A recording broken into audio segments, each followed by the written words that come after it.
Hi friends, welcome to my channel. అందరూ ఎట్లున్నారు? మంచిగా ఉన్నారా? మరి నేనైతే గిట్లున్నా ఫ్రెండ్స్. ఈరోజైతే ఒక వంటకాన్ని అయితే మీకు పరిచయం చేయబోతున్నా. పరిచయం అంటే ఇది హెల్దీ. యాక్చువల్గా అసలు చిన్నోళ్ళ నుంచి పెద్దోళ్ళ వరకు కంపల్సరీగా ఈ ఫుడ్ అయితే తీసుకోవాలి. అంటే ఇది తీసుకోవాలి కంపల్సరీగా.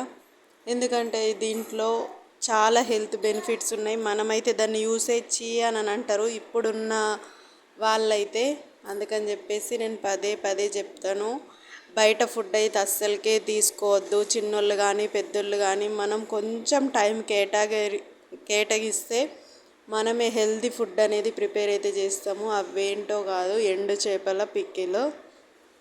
నేనైతే చాలా అంటే చాలా సింపుల్ వేలోనే ప్రిపేర్ చేసుకుంటున్నాను ఫ్రెండ్స్. చూడండి, ఎందుకనంటే ఎండు చేపల పికిల్ పెడుతున్నానంటే ఈ తాపకు ఇల్లు ఎండు చేపలు వండుకుందాం అని అనుకుంటా అంటుర్రని మా ఆయనకైతే బాగా ఇష్టం అని చెప్పేసి ఇదంతా కాదు అని చెప్పేసి దానికి పికిల్ అయితే ప్రిపేర్ చేసినాను. ఎప్పుడు కావాలంటే అప్పుడు వేసుకోవచ్చు.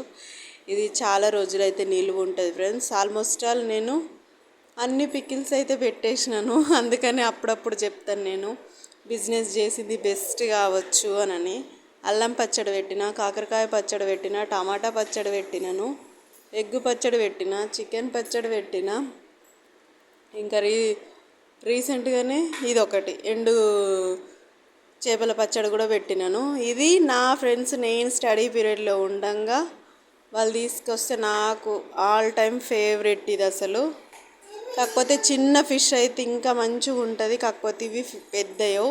నేను కర్రీస్ కోసం అని ప్రిపేర్ చేసుకుందామని మా అమ్మ వాళ్ళ ఇంటి దగ్గరికి అయితే తీసుకొచ్చుకున్నాను. అవిట్లనే నేనైతే పికిల్ చేసేసి స్టోర్ చేసేసుకున్నది బెస్ట్ అని చెప్పేసి. ఎందుకంటే ఇప్పుడు ఈ సమ్మర్ కాబట్టి చీమలు అన్నీగా వస్తాయి కదా, అవన్నీ పడతాయి, మళ్ళీ తొందరగా పాడైపోతాయి అని చెప్పేసి పికిల్ పెట్టుకున్నది బెస్ట్ కదా అని. మనం తిన్న ఒక్క ముద్దైనా అని ప్రశాంతంగా తినాలని అనుకుంటే ఇలాంటి పికిల్స్ అయితే ప్రిపేర్ చేసుకొని పెట్టుకోండి. నేనైతే చాలా అంటే చాలా తాత ముత్త కాలాలనే ఫాలో అవుతాను యాక్చువల్గా అసలు. అందుకని నా అన్ని వీడియోస్ అన్నీ కొంచెం వేరేలాగా ఉంటాయి. Thank you for watching. Bye friends, take care.